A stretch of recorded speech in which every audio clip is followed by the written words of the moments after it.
So before I get into the actual video today, we have a short word from our sponsor. Today's sponsor is an amazing company I've worked with before, and that is Amino. Amino is an app that I absolutely adore and honestly wish I had access to growing up. It's a place where you can join communities that revolve around different topics. Literally, there is a community for everything from art, animals, makeup, YouTube, to more specific things like certain movies or TV shows. Also, one thing I'm super excited to share with you guys is that they have a new feature that they just released, and you are now able to share stories. You can search stories on any topic just by looking up the hashtag of the topic in the search bar. I released my first story the other day on my account, and it's about the case of Little Lord Fauntleroy. It's a vintage case that I've always been super interested in. If you want to learn a little bit more about that and watch my story, you can check out my page, which will be linked down below in the description box, and there will also be a link for you guys to download Amino yourself. I'm going to be posting some more short true crime related stories on there, so definitely go give it a look. So thank you Amino for sponsoring today's video, and let's get right into the case.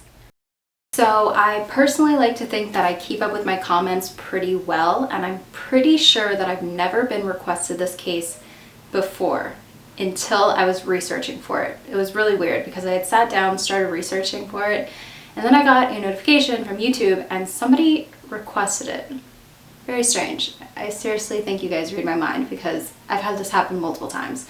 Well, today's case is one that I've had to the side for about 2 years. I've wanted to talk about it on my channel for 2 years now. It is a case that seriously infuriates me. That is the best word to describe how this case affects me. And it is the case of Andrea Gonzalez.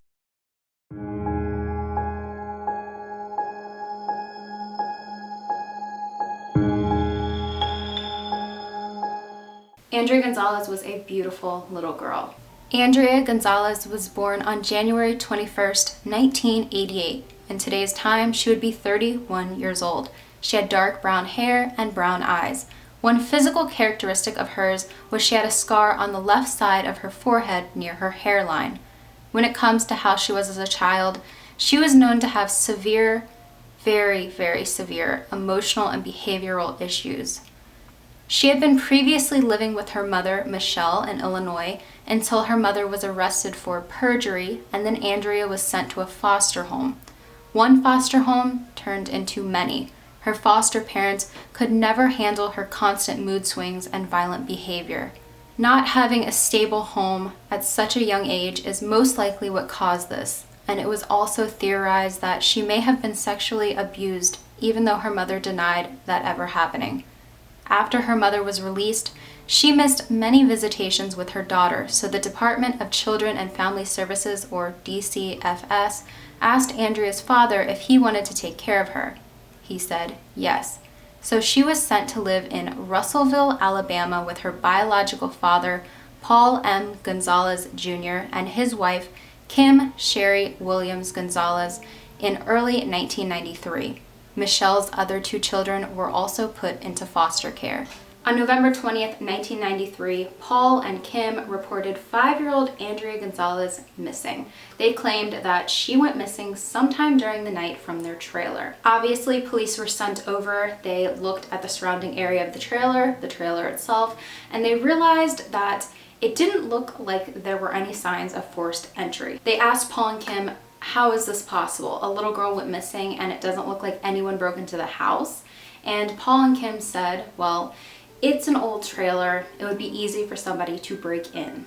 There were no signs of Andrea anywhere or any of Andrea's belongings, any clothes she was wearing at the time she disappeared, nothing. And they brought in bloodhounds, and bloodhounds could only track Andrea's scent as far as the end of the porch, which is very odd. It's almost like she got to the end of the porch and then just vanished. Police asked Paul and Kim if there was anyone who may have taken Andrea, and Paul and Kim told them, well, maybe it was her biological mother, Michelle. So police went all the way to Illinois and they tracked down Michelle, questioned her, looked around her house, and there were no signs of Andrea anywhere. They did not believe she had any involvement, and she was never a suspect in the disappearance of Andrea Gonzalez. Police then became suspicious of Paul and Kim, so they decided to give each of them a polygraph test. Paul passed with flying colors. When it came to Kim, though, she failed. Kim was pregnant at the time and blamed her failing the test on the stress of her pregnancy and Andrea being missing.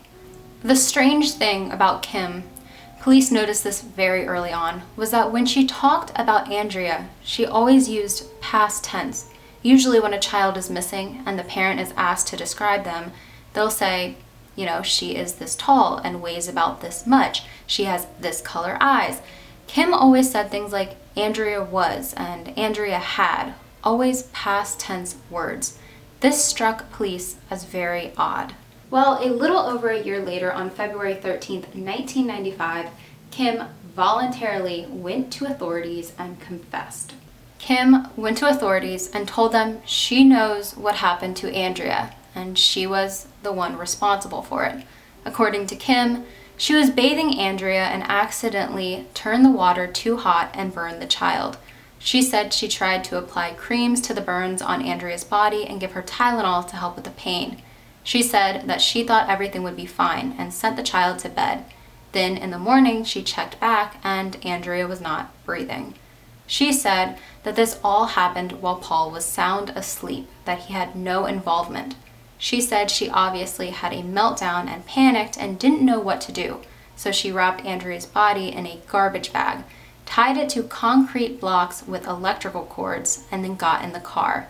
She then supposedly drove to the Nude Bridge into Upper Bear Creek Lake to dispose of the remains. Russellville, Alabama, to the area where she dropped the body off the bridge, is about 20 to 30 minutes away, depending on the route you take. Police immediately went to the lake. They did a very in-detail search of the lake and the surrounding area. They did not find Andrea's remains, but they did find 2 trash bags and concrete blocks. According to Kim's story and Paul's story, when he was originally questioned, Paul was apparently asleep during the entire thing and woke up to find his daughter missing. Authorities did not believe this story. They did not believe that Andrea's life was taken by accident. They theorized that Andrea was probably abused for a while by her father and her stepmother. But the thing was, is they didn't have a body. They didn't have Andrea's remains to check out and see if she had any bruising or scarring or any sort of proof that she was abused before she passed away.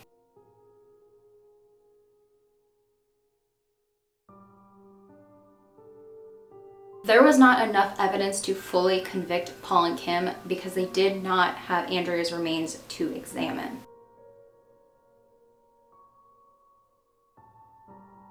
Remember at the beginning when I said that this case infuriates me? Well, this is one of the reasons why. Because Paul was sentenced to 10 years and he only served 2 and was let out on parole in September of 1997. He originally stated that he was asleep when everything happened, that he had no involvement, but he later did tell authorities that he helped dispose of Andrea's body with Kim. When it came to Kim's trial, her attorney basically flipped everything on Paul. He was very manipulative. He was the abusive one. He's the one who took Andrea's life, and Kim was so manipulated that she took the blame and went to police and confessed so he would not go to prison eventually for it.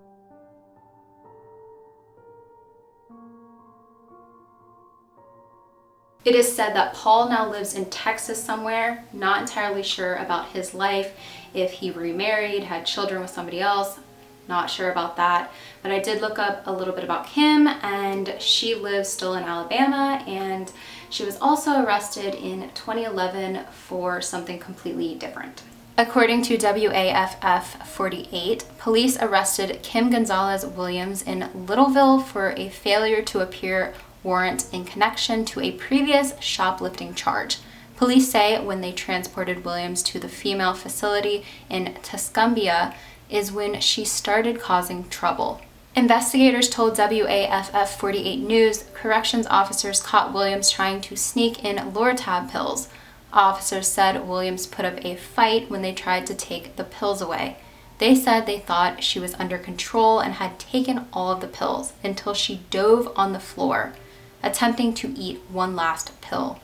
Williams is accused of pulling one of the jailers who tried to stop her into the cell's metal bed frame. We're told the officer received minor injuries, but did not require medical attention. So it doesn't seem like her involvement in Andrea's case is the only time she was in trouble with the law. Franklin County Sheriff Larry Plott kept a photo on his desk of Andrea until he retired. It was a daily reminder to not give up on this case. He said, "The most we could give the relatives who care is a final resting place. The second ties into law enforcement is for the real story to be told."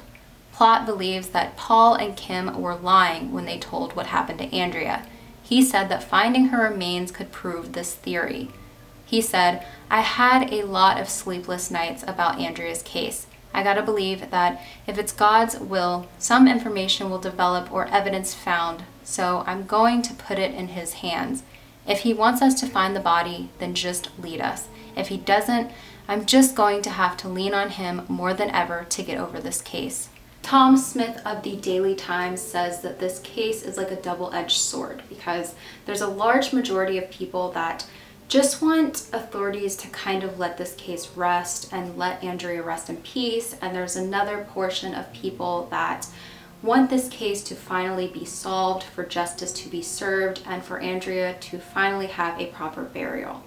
Smith said, "Time heals a lot of things. Some things it won't heal. I think Andrea Gonzalez will always have a special place in the people's lives in Franklin County and North Alabama." There are quite a few theories when it comes to this case, and one of the main ones, and it's probably pretty obvious, I mean, I hate to say that something may have happened if there's not a lot of proof. Like, there's no way for us to examine Andrea's body in today's time to say if this is true or false, but a lot of people do believe that she was being abused prior to her passing by Paul and Kim. We do know that Andrea was obviously a child that was quite hard to handle. She did have a lot of behavioral issues, and I would say that if I had to guess, that Paul and Kim were two individuals who did not know how to take care of a child who needed so much work put into them. I couldn't find any information on whether they ever got her help, ever got her to talk to a therapist that's good with children.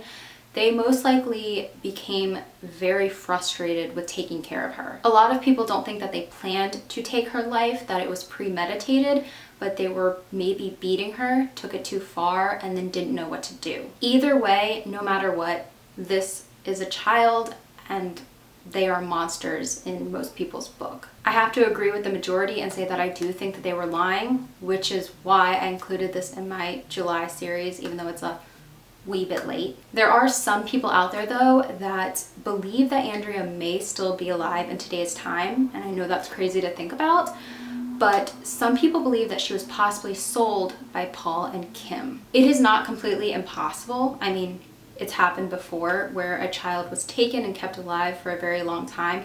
Maybe she grew up and didn't even know she was Andrea Gonzalez. I mean, who knows? Either way, if her life did end, I really do hope that her remains can be found, because her remains are what is going to help solve this case and finally have justice served. To finally find out what exactly happened, and chances are it's not what Paul and Kim said. Of course though, like always with every single case, let me know your opinions down below in the comments, because I would love to hear about them. I did try to include as much information as possible.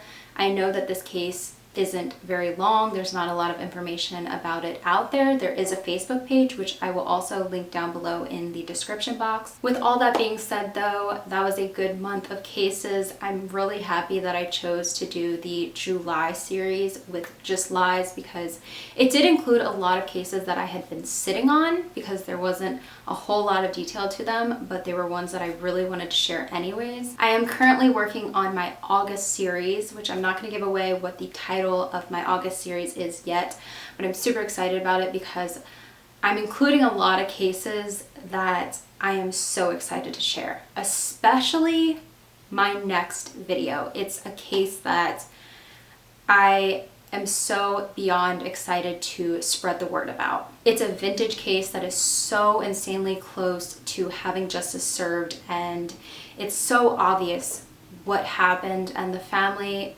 is just such an amazing group of people. So please stay tuned for that. And yeah, I will see you guys in my next video. Bye guys.